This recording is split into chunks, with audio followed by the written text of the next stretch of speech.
Oh, you come out here? No, tranquilo. ¿Lo haces afuera o? Ok.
Good evening.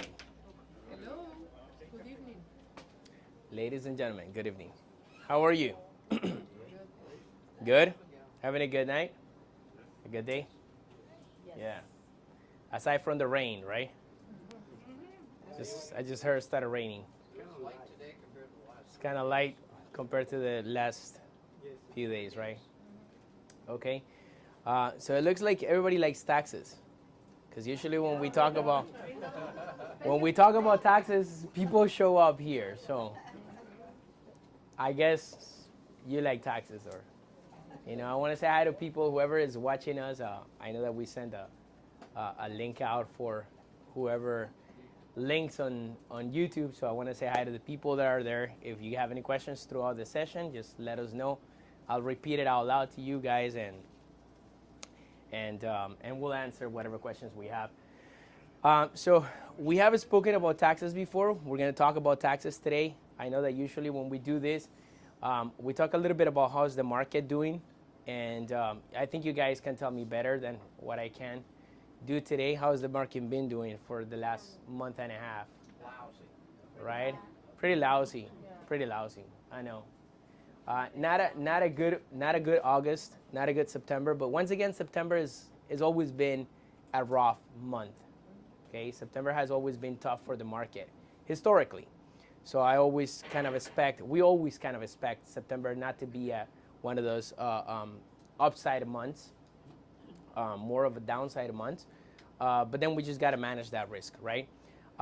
It just intensified a little bit more with the Federal Reserve decision and the communication more than the decision that they did, right? Because they kept interest rates at the same place, but they still mentioned that they got one more coming probably before the end of the year, and so like we are bracing that increase in interest rates, right? Hopefully that will be the last increase, and then we'll come to a stop on interest rate increases for quite a long time. It should be probably by next year that we will hear about interest rates coming down, and that's beneficial for the market, because then that'll allow the market not to depend on whatever the Federal Reserve does, but whatever the actual consumption and market does. We are currently at an inflation rate of 3.7%. That's way better than last year. I don't know but if you were here last year, we were on the high 6%. By June last year, I think we peaked at 9%, and then it has been coming down. Came down all the way to 3% 2 months ago, and then I'm sorry? Where? Well, across the country. So, because obviously we always think of inflation. We're from Miami, so we're very selfish. We only think that Miami is the only place that exists in the U.S. And so because we feel that impact of inflation, thanks to the people that have been moving here and increasing prices and everything, then we feel that inflation is just high all across the country, right? And some people don't believe me when I say houses in California have lost about 13% or 16% in value throughout this year. But that has happened, okay? So inflation overall, it's at that 3.7%, which means that the Federal Reserve decision to keep those interest rates where they are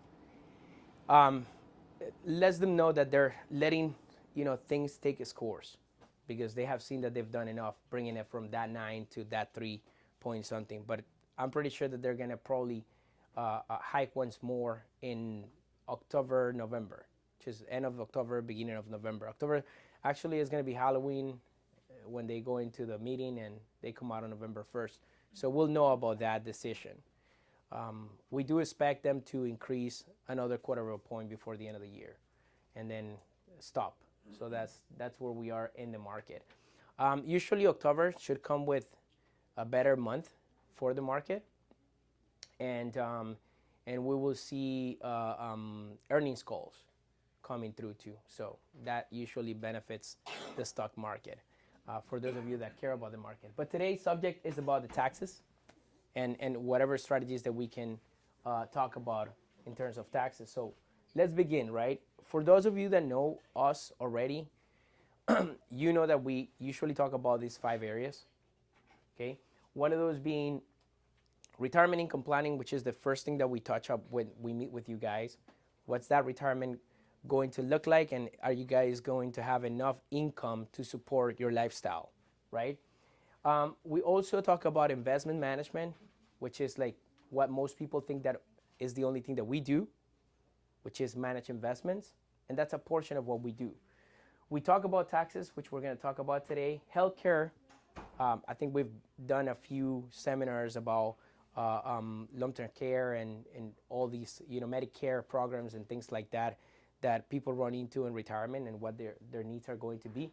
And then we ultimately always talk about estate planning, and we stress that out to most of our clients, right? Having all the legal documents in place for any circumstance when you are not here, to make sure that your assets go to the next in line. Now, one of the big questions that I always get from people when they're going into retirement is this one: is Social Security taxable? Right? And yeah, it is taxable for those that make over a certain amount of money, or for those that have something called a combined income. Okay? Now, hear me out. Combined income is not the same as your regular income. Okay? Combined income, as defined by the IRS, is your adjustable gross income plus any non-taxable interest plus half of your Social Security benefits. That's how they calculate combined income. So if you do the addition of your adjusted gross income, any income that you're getting, rental income, or any businesses that you may have, stuff that you need to declare, plus non-taxable interest that could be municipal bonds shooting out income to you, or that could be Roth IRAs, providing any interest if you have, and half of your Social Security benefits, that will equal to your combined income. If that combined income happens to be between $25,000 and $34,000 for an individual, then 50% of the benefits that you receive from Social will be considered for taxation. Okay? If it is more than $34,000, then 85% of that Social Security benefit will be taxable. I know it's not fair. I don't make the rules. I'm just letting you guys know what's going to happen. Okay? So if you know someone that does not pay taxes on their Social Security, that means that they don't meet this criteria. So in other words, they're making probably less money than you. That's what's happening there, okay? Because yes, there are individuals that don't pay taxes on Social, and that's because they don't go over that threshold of $34,000 of combined income jointly, okay? Now, I'm sorry, individually. For joints, the jointly version, if you and your spouse have a combined income that is between $32,000 and $44,000, then 50% of the benefits for Social will be taxable. Okay? If you are above that $44,000, then 85% of your benefits will be taxable. The other day, I had a client here that held me accountable to this information and told me if I start claiming my Social Security income right now and he still works, I'm going to start paying taxes on that Social. I came to a seminar that you gave, and you said that my Social will become taxable, or a portion of my Social will become taxable, right?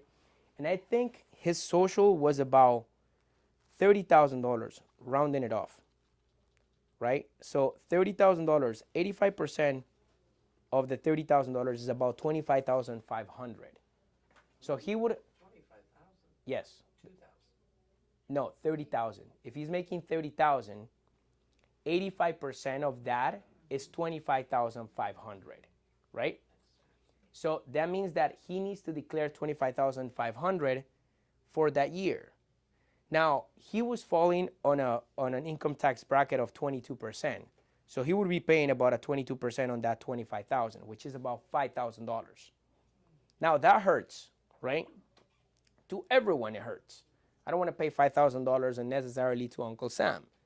But the truth is, if he didn't claim that benefit, he would miss out on $30,000 or $25,000 that he would be getting from social that year, just because he doesn't want to give $5,000 to Uncle Sam. Okay? And yes, you do delay that Social Security benefit for one more year and the check increases. But then it increases by like $100, $80. So it's not a good deal. So, with that set of ideas, for some people it is best to do get that social, start collecting that social, even if you are going to pay taxes, as long as you are above the full retirement age. Okay, if you're above the full retirement age, you don't have any penalties on those distributions from social. You do have to pay taxes, but the tax is not as much, depending on your tax bracket. And I think this guy was on a 22%, so it wasn't that bad. Yes, question. I'm just throwing this out there, but he's on Social Security, I'm not. Yeah. We're married, is it better to, in this, because he just got on, is it better for him to file separate? So that is more of a question for your accountant rather than me, but for some couples, and I was explaining this to a client earlier, for some couples it might make sense to file separately, okay, depending on the income of each individual. Sometimes you end up paying less tax if you divide, right? Because your deductions might be better by yourself than together. So, but that is, you have to talk to your accountant about it, right? Especially if one is retired, the other one is not. So one is getting social and the other one is not, right? But the other one is getting a salary, and that salary is gonna make that social taxable. Does that make sense? Rather than if you do it by yourself, maybe your Social Security won't be taxable because you don't go over that threshold of $25,000 annually on your combined income. A pension is considered. A pension will be taxable, yes. So a pension will have to be declared, and that will be taxable. So that will be part of that adjusted gross income that you have to take into account. So yeah, so it's not enough question, but that's kind of like the answer that I could give generally for everybody. Once again, we're not accountants. Yeah. And when you say talk to your tax guy, because people have said they're tax advisors, and then I think they're tax planners, and so how do you know when to, what to talk to? Where to go? Tax preparing is different than tax planning. Okay? Tax preparing is me giving my 1099, my W-2 to an accountant, him getting it into TurboTax or whatever program he's using, and letting me know how much taxes I'm going to pay. Okay? Now, that accountant can do some deductions and find some ways, if I'm a 1099, to lower my income taxes for that year. But he's not doing tax planning, which is preparing me for the upcoming years and how much taxes am I going to be paying in the future, or following that plan. So tax preparation, that can be done by different organizations or different, accountants, but tax planning is not necessarily done by an accountant per se, because tax planning is looking at your entire picture and determining how much money should you be taking out of your 401k or your IRA when you retire so that your tax impact is lower, right? Should I withdraw money from my Roth IRA or from my traditional IRA? Which one should I, unload first?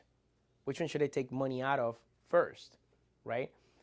So that will be more of tax planning. Hey, I'm planning to buy a house and a second property, right? Should I buy that second property under my name? Should I buy that second property under an LLC?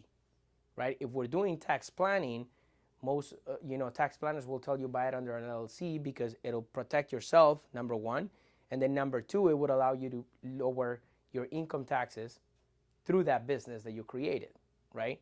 So that has to do with tax planning. If you come with that proposal to your accountant and it's just tax time, it is very tough for them to actually execute on the tax planning. So some of them will tell you, look, this year you're gonna have to pay taxes, and then we can create that business for the next year.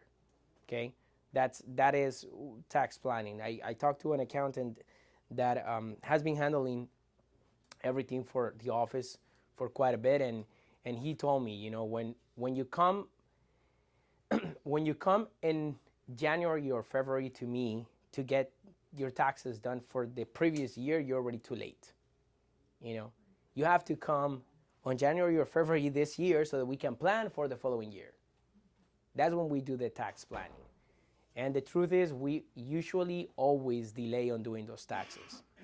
And we don't plan for that ahead of time. Okay, so that is what I can tell you in regards of the tax planning versus the tax preparation. So we don't have anyone here who does that, tax planning? So we have recommended a couple of people to do tax planning. What we've gotten from clients as feedback is that it's quite expensive. And so because it is quite expensive, then they don't want to spend the money on it. I can't tell people to spend money where they don't want to spend money. But sometimes it does make sense. Like I mentioned before, me paying Uncle Sam $5,000, it's okay as long as I'm going to keep $25,000 from social. Because otherwise, then I won't pull the trigger on the social. I won't get the $30,000. But hey, I did save $5,000 that I'm not paying to Uncle Sam. So it has to make sense on the trade-off. It's what I will suggest. Okay. Taxes on real estate. We also do get this question a lot. Taxes on real estate, the primary property. If you sell your property, your primary residence, how do you pay taxes on it? And I've been hearing from a few clients that they have been selling their properties or they're planning to move elsewhere. Okay, if you have several properties, it does make sense to sell your primary residence first than the other ones. Okay, and the reason for that is because the government allows you up to $250,000 in growth that you won't be taxed on. If it's a couple, then it's $250,000 for each, so it's about $500,000, right? So I know that Miami has increased in value in real estate drastically. I have a client that's selling his house in the Gables, and it's gonna be a couple of $1 million, right?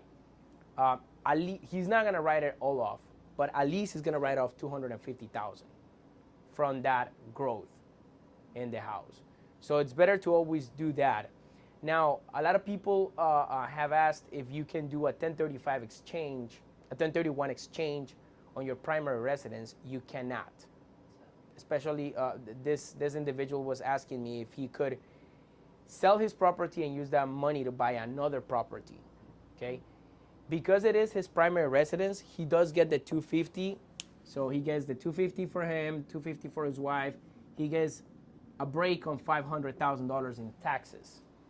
Okay, but then he won't be able to do a 1031 exchange. That only applies for investment properties. Okay, now on investment properties, the way that you avoid that taxation is transferring that value to another property. But eventually, when you sell that property, you're gonna have to pay the capital gains, right? Yes.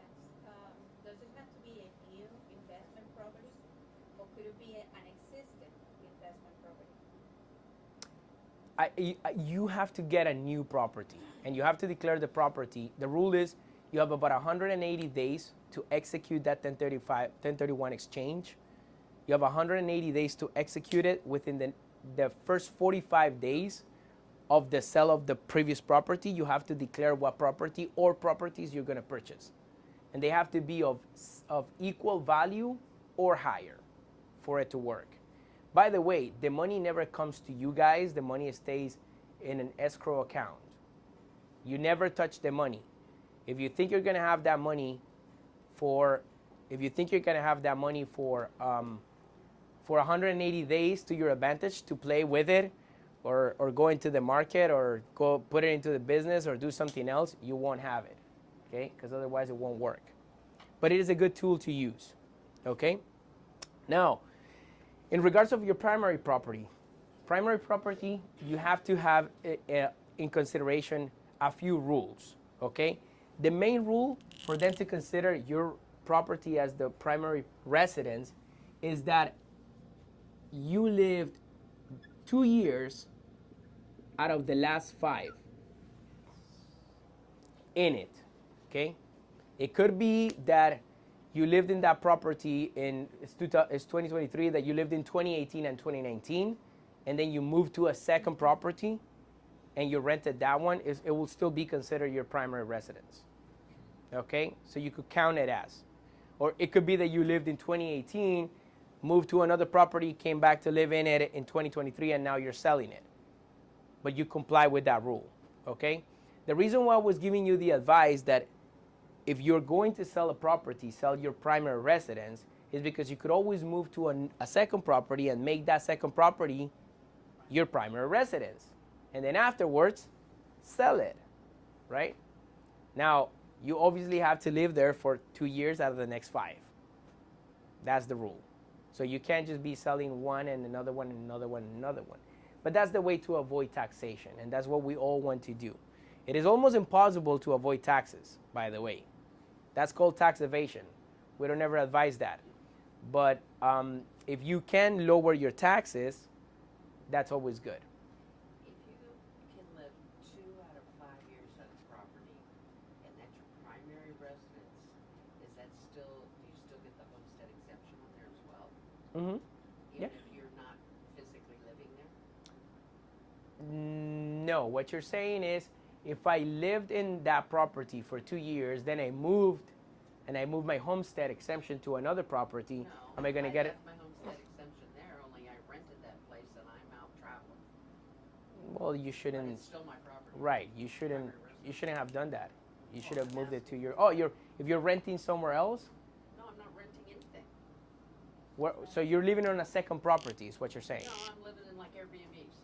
You're living in Airbnbs, and you left your house Rented. rented. But it's my primary residence. So we have an issue there because it depends on how you're doing this rental, right? If this rental is cash and nobody knows about it, then it is still your property, and you're getting paid cash.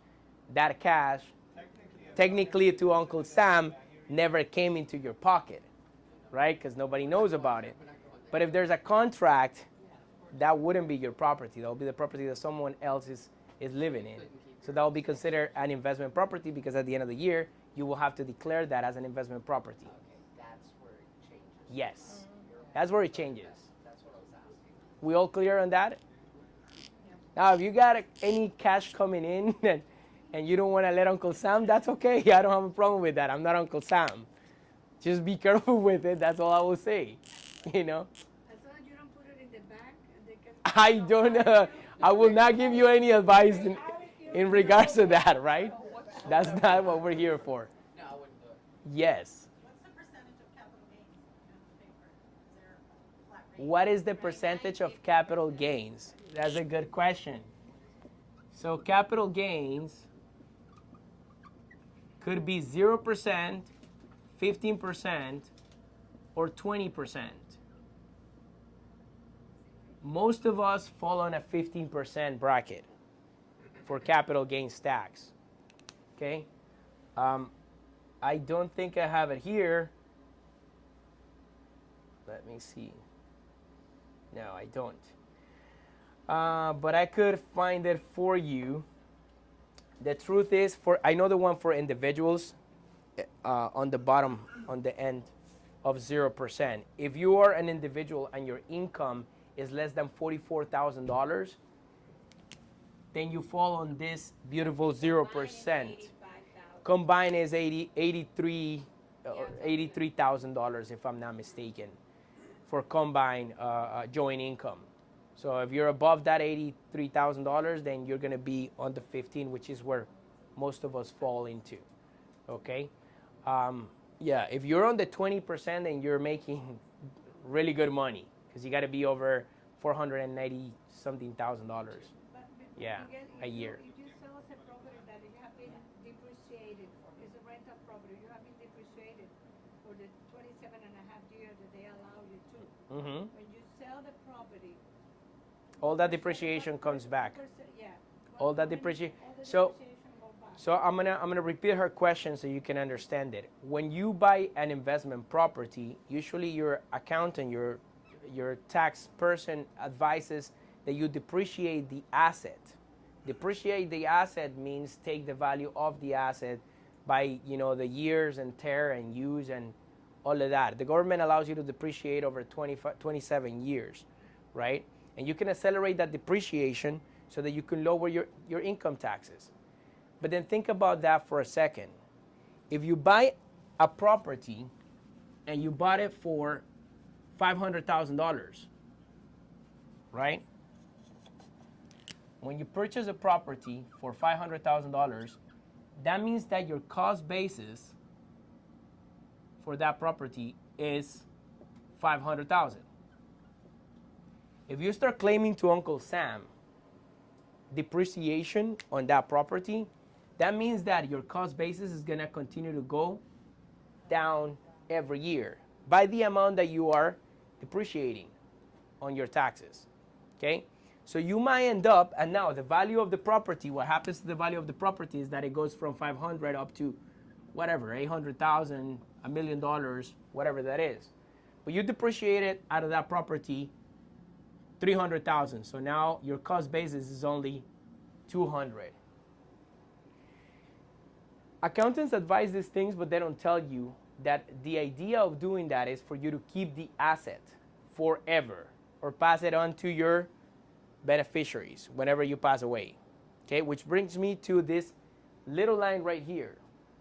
Step up in basis. Okay. Last time we had an attorney here, he was telling people not to do a quick claim deed on a property, rather do a ladybird deed if they wanted to pass the asset to somebody else. And he gave an explanation that makes complete sense.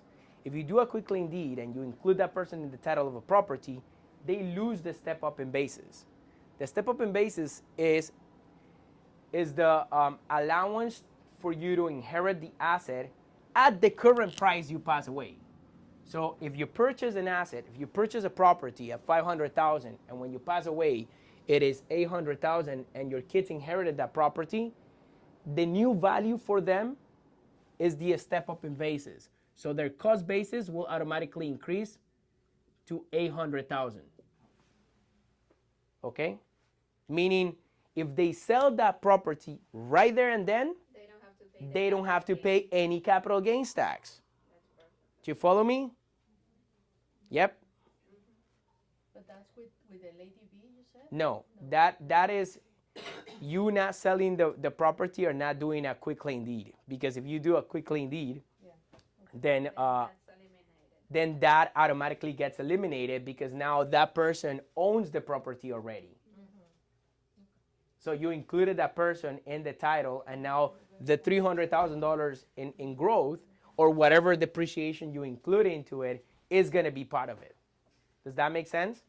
So this attorney was saying, right. So this attorney. Another way of eliminating probate and at the same time not eliminating the step up. The step up in basis, exactly. So you retain a life estate and then it passed on to them once they die.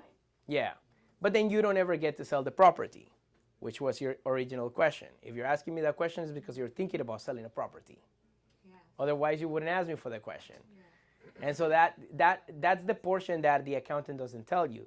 They don't tell you you're going to be tied to this property for the rest of your life.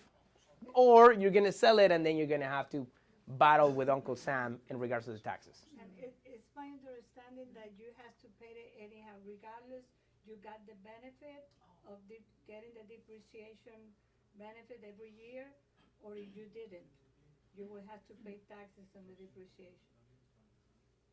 That's what I have. You will have to pay taxes on the depreciation, yes. On the Yeah. $600,000 Regardless if Right, you took yes. advantage of of paying less taxes for all those 27 and a half years? Right. Or you didn't. Yeah. Yeah, well, you have to, you will go from the 500 to the 800, so you'll pay taxes on the growth, on the Pay gains. taxes on the, from 200 to 800 because If you did if you did depreciate it, yes. Okay. She's saying if you didn't take advantage of the depreciation, Right.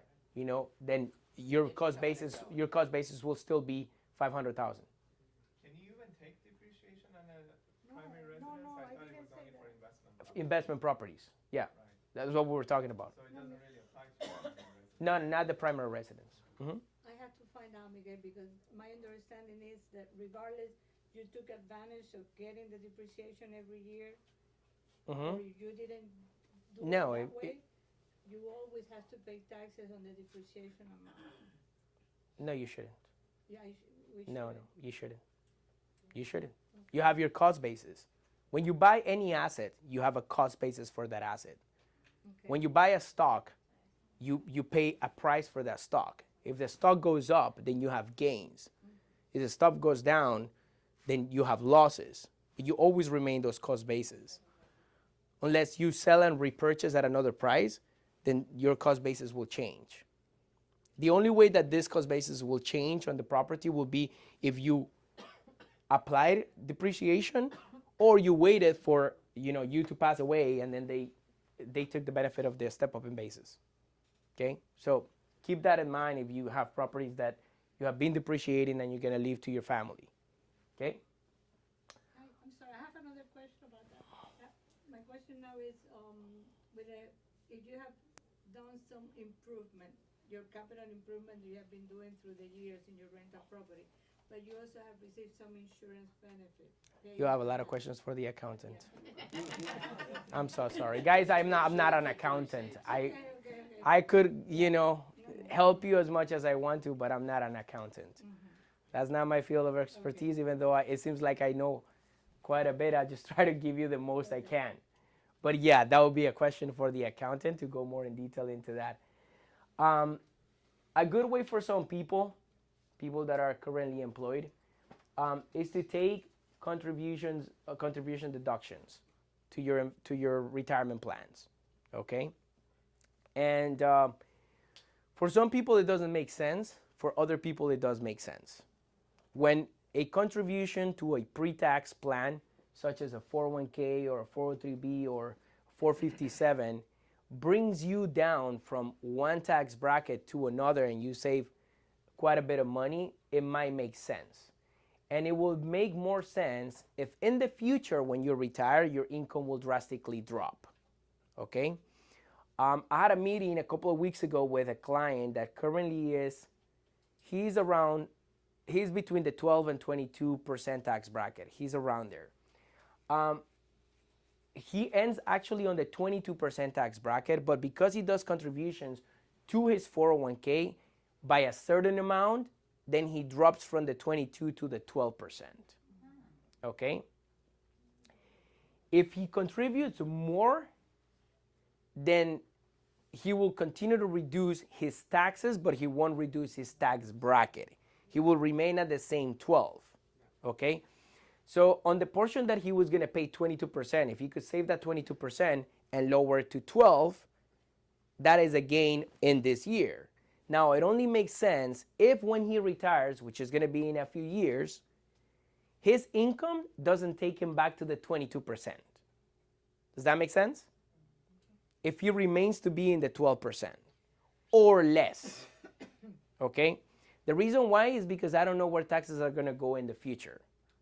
And if taxes continue to go up, then that 22% might become a higher bracket for him later on. So in his case, and it was funny because he actually asked me the question, should I start converting my IRA money to my Roth IRA? And in his case, it does not make sense. Okay, so he is one of the few where I actually told him you shouldn't be converting your IRA to your Roth, because the truth is your income later on in the future is going to drop drastically. And when it drops, you'll be better off taking money out of the IRA rather than the Roth. Okay? It's a rare case, but it doesn't make any sense. And it doesn't make any sense in his case to lower the contribution that he is already doing to his 401k. Nor it makes sense for him to increase it either. Because we looked at both ways. He actually is doing around the amount that he should be doing there. If his income goes up, then he does need to increase his contributions a little so that he can remain on that 12%. But this is a way for you to save money on taxes on your money or on your salaries, okay? And put money away for the future. If you want to know what the amount should be for you, meet up with an advisor so that you could know where you are, okay? Now, people that don't work for an institution and don't have a 401k, 457, 403b will have the ability to contribute to a traditional IRA. If you are over 50 years old, then you get to do the catch-up contribution, which this year it's currently about $7,500 if you add them both. It used to be $7,000, so they went up by $500. You know, what's the minimum age again? 50. Yeah. Same thing for the ones that are contributing to Roth IRAs. So if you're contributing to a Roth IRA, you also can contribute the $6,500 if you're under 50, $7,500 if you're over 50. For business owners, small business owners that might have a simple IRA or SEP IRAs, contributions increased this year from 61 to 66 and from 14 to 15,500 on those respectively, right? HSA's contributions also increased a little, and FSA contributions also increased by 200. And so what's the difference between employee and catch-up contribution? So the employee contribution is what they allow you to do as a maximum if you are under 50. If you are over 50, they allow you a catch-up contribution of $6,500. So if Okay. you're over 50, you can't do both. You have to. Yeah, if you're over 50, you can do a maximum of this year $22,500 plus $7,500. So that puts you at $30,000. That's the maximum you could contribute to any of those plans. So that's what you can take off your salary. Think of it as if you're making $100,000 and you want to put $30,000 away. And I know of people in this room that are doing that. You can get that money off your salary by putting it into a 401k. As long as it's bringing you down in an income tax bracket, and when you retire and you go get that money out, you're not going to be in the same bracket or higher. That's what it means. Okay? Or 403B. Yeah, or a 403B. Yeah, so that applies for both. Yeah. Where does the total come from? So there's the For the catch-up, it comes from adding the 22,500 and the 7,500. right, but where does the 66,000? What is that? I don't know what that is. 401k. Total contribution. Oh, you're talking about the total contribution? Right. Total contribution includes your contribution and the employer's contribution. Because remember, when you work for an employer, usually you got a 401k, they do match your contribution. So that would be the maximum contribution you can do. Okay? The first two lines, is that kind of like a per job? Let's say you had like 2 jobs and you could do like 22,000 per each, and then you add Per- it all up. Per plan? No. That's the maximum for all of it. Per person. Per individual. Okay?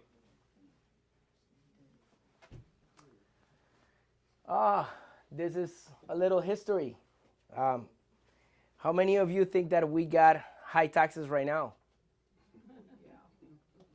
Everyone does, I believe, right? But it used to be worse, right? It used to be worse. We are currently in a very low tax environment. Okay, we're probably in the lowest that we've seen in the last 40 years. Okay, and we still think it's high, but we are in the lowest.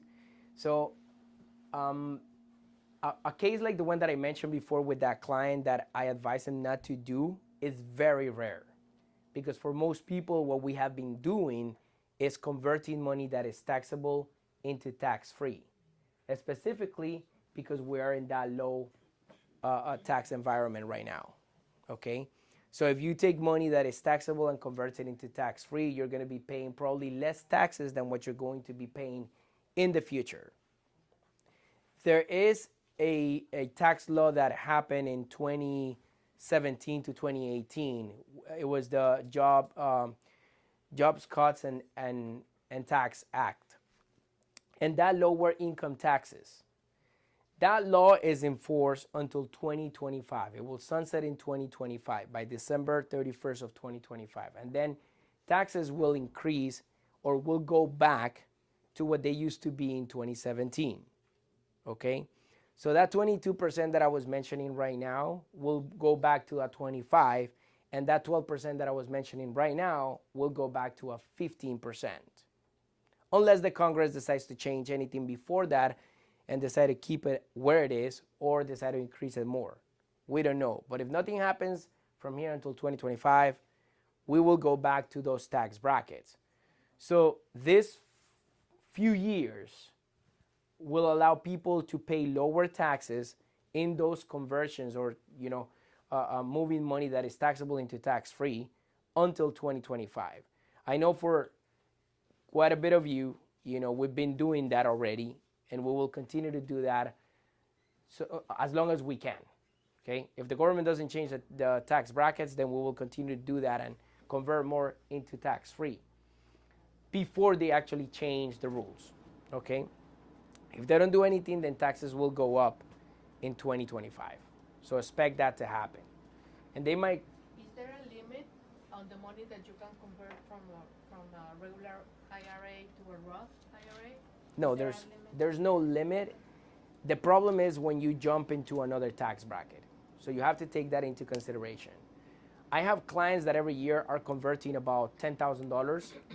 I have clients that are converting only $3,000 because they don't want to jump onto the next tax bracket, because it wouldn't make sense. If you are in a 12% tax bracket and converting $20,000 will make you go into a 22% tax bracket, then you're going to end up paying 22% on those $20,000.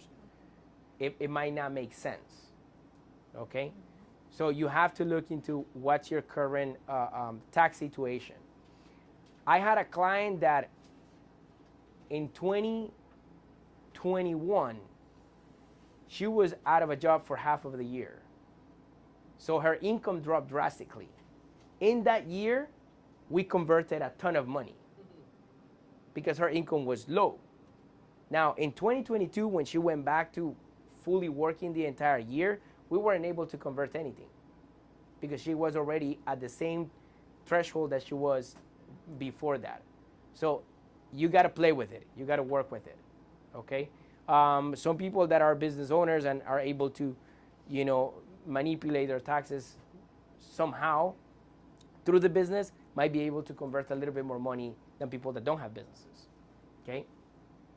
But I think that a picture says a lot, and I wanted to paint this picture because people don't understand how the government can get you on those plans. Those plans do save you taxes today, but then those plans will tax you in the future. And if you're not careful about that tax planning that you're doing, or where you're putting your money into either a taxable or tax-free vehicle, then you might end up paying more taxes than what you really want to. Okay? So this is a good time to be converting from taxable to tax-free. Oh, tax brackets. Yeah.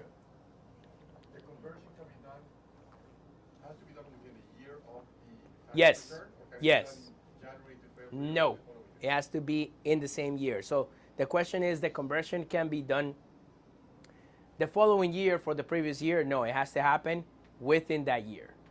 Okay? So if you're planning to do any conversions, we got 3 months left for anything that you're going to convert. All right? Income tax brackets, and this is what I was talking about. This is taxes in 2017. These are taxes in 2022. I didn't get the 2023 from the same page. They didn't have it, but taxes in 2017 were 10, 15, 25, 28, 33, 39, 35, and 39.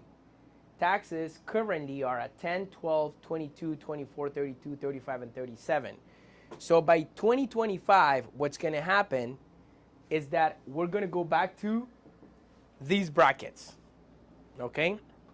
So if you are converting money at a 12% tax bracket today, and you choose, hey, I don't want to do that, well, later in the future, you might end up paying not 12, but 15.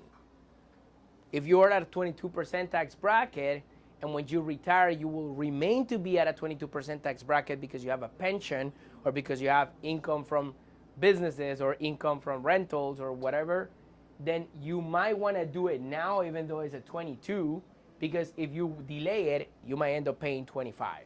That's a 3% more, you know? Is it based on gross or net? Net income or gross? Oh, this is a adjusted gross income. Yeah, adjusted gross income. So it's not adjusted income. No, it's gotta be gross. Mm-hmm. So that is for you to keep in mind. Now, some of you have seen this before, some of you might not, but we do have quite a few clients that have enough money that won't be using in their lifetime. I actually met with a doctor today that has enough income coming through, and he told me today, you know what, Miguel, I think I'm never gonna run out of money. Like now he's already 77, I think 77, and by now he's actually not freaking out about his money anymore. He is realizing, you know what, I think I'm gonna continue to take the money that I'm taking now every year from my retirement plans, and I will continue to have my life. And I do take an additional 20 or 30,000 every year when I need to, and the only reason why I do it is to help my kids. And it's true, he has been helping his 3 daughters through life, let's call it that way. And two of his daughters are teachers, and so they are going to get a pension in 30 years and so on and so forth. And, you know, he's been helping them get a house and go through the motions of life. So he understands he's not going to spend all his money, right? And so what we did is we ran a sample here of a person kind of in that position, okay? Kind of in the position that he doesn't need the money. He's not going to spend it ever. And he's just gonna let it sit in that IRA forever, okay? And he does have a couple of accounts that he's not gonna touch. We already discussed that today. And he told me, yeah, those 2 accounts, great that they're growing, that's gonna be for my kids when I pass away. That's literally the conversation today, okay? Now, let's say that this person, we call them Pedro and Maria. Let's say that this couple, he is 65. He has an IRA value of $250,000, and the rate of return of the stock market has been around 7% as long as I can remember, and most likely as long as you guys can remember. And so if we set that money growing at that 7%, they won't be touching that IRA until at least they get to age 73 now. It used to be 70 and a half a couple of years ago, but over the last 3 years, it has changed twice, okay? So in 2019 to 2020, they moved it from 70 and a half to 72, and then this past year, they moved it to 73. So the required minimum distributions that used to happen at 70 and a half now have to happen at 73 years old. So you're not obligated to take money out of an IRA until you're 73, okay? So if you're currently 70 or turning 71, and you're wondering about your RMD, you don't have to take it until 73, all right? So if we let that sit in there, and we ran this example a while ago, until 71, that 250 will become $361,000, okay? By then, the government will make you take money out of that IRA, even if you don't need it, even if you're like this doctor that doesn't need it. They will make you take a portion of your money out. Why? Because they want to charge you taxes on it. And they're not going to wait until you pass away to charge you taxes. Okay? They already delay charging you taxes for 73 years. So they're going to start charging you. So if they do take money out of that R&D, value at 73 is $386,000. R&D must be about $15,000, and then the tax that that person will pay is about $3,332 on that year. If that person doesn't need the money, what do you think that person is going to do with that money? Reinvest it, right? Some will say give it to the children. He has already given enough. But he'll reinvest it. If you do reinvest it, right, the amount left would be, out of the 15, would be about 12,000 and change, right? That'll go into an investment account in this case, because it cannot go into a Roth IRA, or it cannot go into another IRA because he's no longer working. If he doesn't have any income, he cannot contribute to a Roth IRA or a traditional IRA, okay? Now, someone asked me the other day, hey, but what if he wanted to convert the 15,000 from traditional to Roth? Will that count as an RMD? The answer is no. It doesn't count as an RMD. Okay, he actually literally has to take the money out. All right? So if he does that and he starts accumulating that into an investment account, and that investment account keeps growing as well, he's going to have to pay capital gains tax on that as well. Right? So he gets taxed on the gains. We just spoke about that, which probably is going to be about a 15%. Right? Now, if he does that all the way until age 90, and his IRA performs at a 7%, his IRA at that point will continue to be $476,000.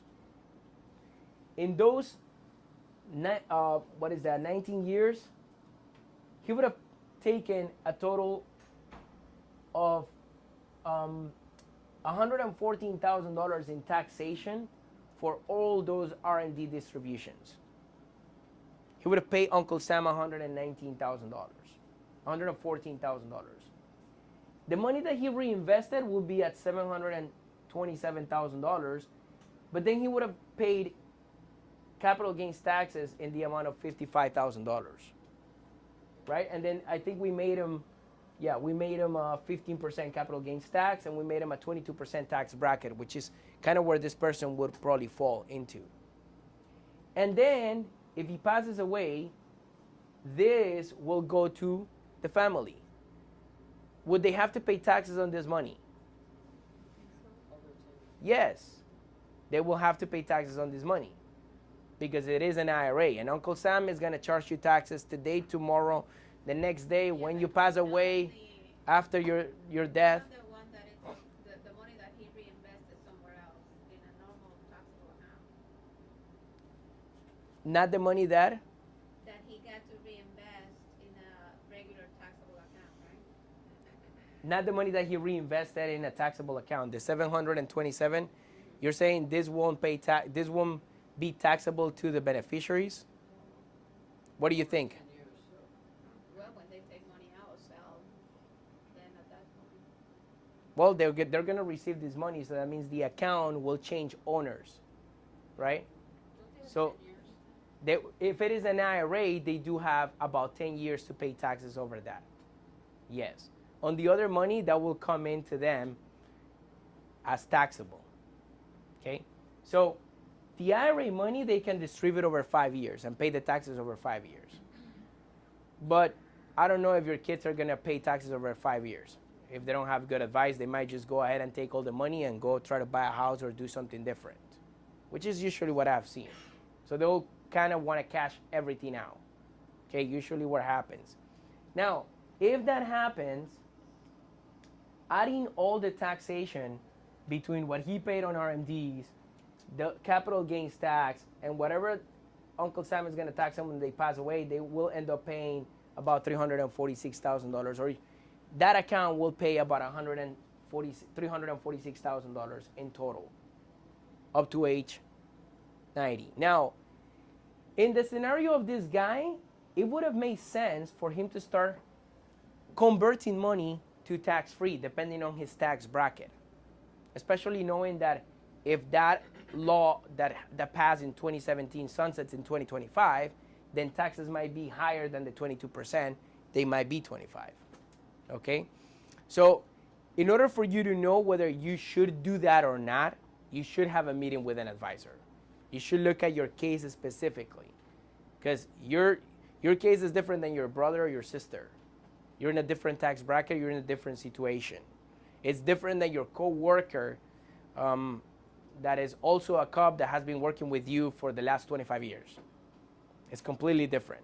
So we got to look at that scenario and see what's better for you. Okay? Now, taxation on accumulation on vehicles. This I think is important for you to know. Vehicles that are tax growth, that tax the growth of the vehicle. Stock accounts, brokerage accounts, CDs, money market funds, savings accounts that have any interest, any yield. Social Security up to 85% of the benefit if you go over that threshold. So those are vehicles that will be taxed on gains. Okay? Tax deferred growth, which is what we spoke about. If you don't need to pay taxes on that money today, you'd rather pay it tomorrow because it's more beneficial, then you could use that 401k, 403b, traditional IRAs, or tax deferred annuities, saving funds as well. They won't be taxed until you cash out. And then if you want to go tax free and you have time to do any of this, use a Roth IRA, Roth 401k. I just met with a 28-year-old right now, and I was telling him the first thing that you got to do is go back to your HR person, find out if you can contribute to your 401k and make it Roth. If you can, do that. Because he's going to contribute for the next 30, 40 years to that 401k. That money is going to continue to grow over time. He's better off if he doesn't have to pay taxes at the end, and he's paying taxes right now that he's working. I think he got the message, because I told him, would you rather pay taxes now that you're working and you have money to pay with, or would you rather pay taxes when you're not working and you depend on that money? And he goes, no, it makes sense to pay it now and not pay later. Life insurance is not taxable, and municipal bonds. Okay? So for those of you that have life insurances, it's a good vehicle to transfer wealth. By the way, with this doctor, one of the things that we're doing is we're using that R&D money to fund a life insurance policy for the family, so that we can offset some of the taxation that they're going to incur when he passes away.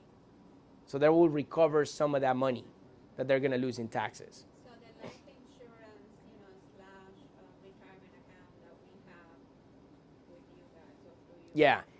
It depends on how you're using that account. In his case, we're strictly using that account. Yeah, but does it count when we start cashing that money when we retire? When you take money out of the life insurance, When we start receiving. withdrawing money, Yeah.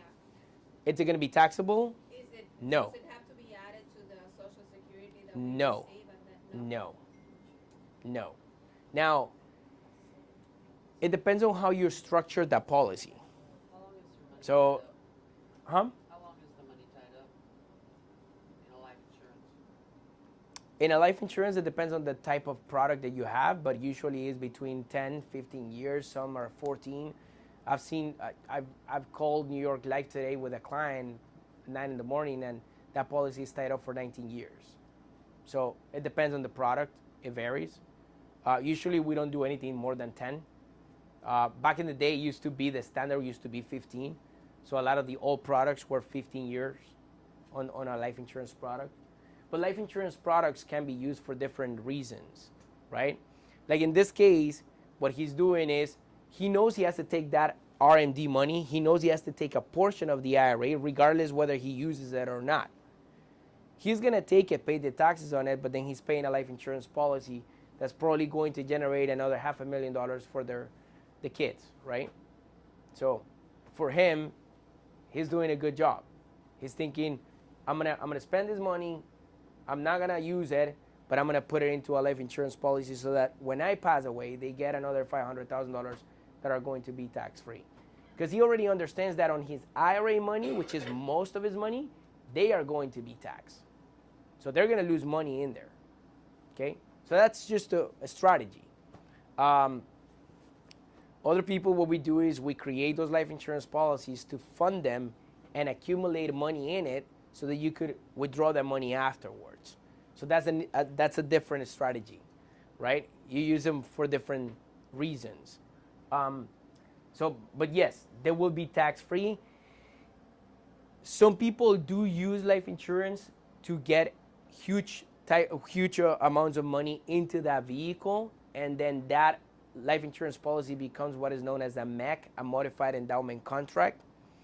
When you have a MEC, then you exceeded the limits for a life insurance to be considered a life insurance naturally. At that point, the government sees your MEC as an investment, and then you will pay taxes on the capital gains. Because the government is not, they're not idiots. I mean, they are, but they're not in that sense. Now, limits of contributions. So we always talk about Roth IRAs and contributing to Roth IRAs. It's a good thing, but it's not available for everybody. So if an individual is making, or a couple is making less than 218, they can contribute to a Roth IRA. If a couple is making more than 218, they don't have that option of a Roth IRA. Okay? So when you don't have the option to contribute to a Roth IRA, some people decide to do what is known as the backdoor Roth conversion, which is contributing to a traditional IRA and then paying taxes to do the conversion to the Roth. Okay? But for some people, that might be double taxation on the money, and they don't feel like they should do that. Why double taxation? Because when you are above that threshold and you contribute to a traditional IRA, you can't get the deduction. So you contribute to the IRA, but you don't get the deduction at the end of the year. Does that make sense? Yes, really.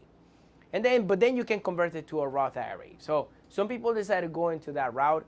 Other people, we might advise, hey, use the life insurance vehicle and put money into it because it's going to be tax-free. Okay? And that's going to replace that backdoor strategy. So people that are between 218 and 228 is a reduced amount, and people that are over 228,000 in income, couples that are over 228,000 in income, cannot contribute anything to a Roth IRA. If you do make more than 218 and 28 as a couple and you contribute to a Roth IRA, you get penalized with a 6%. Okay, so got to be careful with that. I had a client that did that because some other advisor told them, hey, you should contribute to a Roth IRA, but they never checked how much income they had. They went and made both contributions, and so they took the money out and had to pay that penalty. Okay. For an individual, it's $138,000, the maximum. And then you reduce the amount between 138 and 153, and then over 153 you can't contribute. So if you're single, you're making over 153,000, then you cannot contribute to a Roth IRA. You have to find some other way to save money tax-free. Okay? So I think that's important. Always I leave you with a few questions. What's next for you? You know, do you currently have a comprehensive plan that includes all this? Not just taxes, but your investments. What's going on with your income? What's going to be your income like when you retire? You know, your estate planning. All of that stuff should be taken into account when you do your financial planning. Financial planning is not just speaking of stocks and bonds. Financial planning goes deeper than that, right? Do you have a tax reduction strategy? If you don't, then we need to start finding a way to reduce taxes for you, okay? It might be your accountant that's not doing the right job and you might want to get a new one. It might be that you're not just planning ahead of time, okay? How can you reduce that taxation by contributing more to a deferred compensation plan or 403B or 401k? Does it make sense, right? Do I have a tax-free strategy? Some people focus on lowering your taxes today and never think of like what's going to happen in the future, and they don't ever open up that account or use any vehicle that is going to be tax-free. And that's not the route to go either, okay? Can you do this by yourself? I don't know, some people are self-sufficient. I've met a lot of those in the office. And they try to do as much as they can, but generally it's always good to have, you know, another head thinking through your problems, right? Two heads think more than one usually is the same. Who else needs any of this information that you know of? Invite them to us, send them to us, let them know that we exist, okay? That's how we keep our business open. So yeah, that's what I had for you guys today. I don't think I have any questions from the people that were watching online. Thank you for coming tonight. Thank you for taking the time. I know we had not done this in a while. It's been a couple of months that we skipped them for several reasons. If you do want to take an appointment with any of the advisors, I think you have a yellow card folder. You can fill out and request your appointment, okay? We're taking appointments in person or through Zoom, whatever is more convenient to you. I always tell people when they come on board with us, be ready to meet with your advisor every 3 to 4 months, you know, and touch base and see what's going on and what's happening, not just with the stock market, because most people are just thinking of the stock market, but what's happening with your income, your taxes, what is going on with, you know, your state plan, you know, what has changed that you need to pay attention to. Had a couple that came yesterday and they had not been here for 5 years. And in 5 years, their income grew drastically. Now, their income grew by a lot of money, their savings, nothing. So when you're doing it on your own and you don't have the discipline, it's kind of like when you go to the gym and you don't have the discipline to train. Usually most people get a trainer when they go to the gym for several reasons, one of them being to hold them accountable, okay? I bet you that if they would have been coming to their appointments regularly every year, they will have money in savings. They wouldn't be in the place that they are right now, okay? And they increased their income by quite a bit, okay? Let's say that 5 or 6 years ago, they were making between the two of them probably between 80 to 100, and they're over 150. So that's about $60,000 more. And their savings are still at $2,000. That's, you know, that's crazy. That is what I said. That's crazy. How can you increase $60,000 more and not have savings, right? And then there are other behaviors that they're doing that I wouldn't recommend, right? They're sending additional money to the property and doing other things that I wouldn't recommend them to do.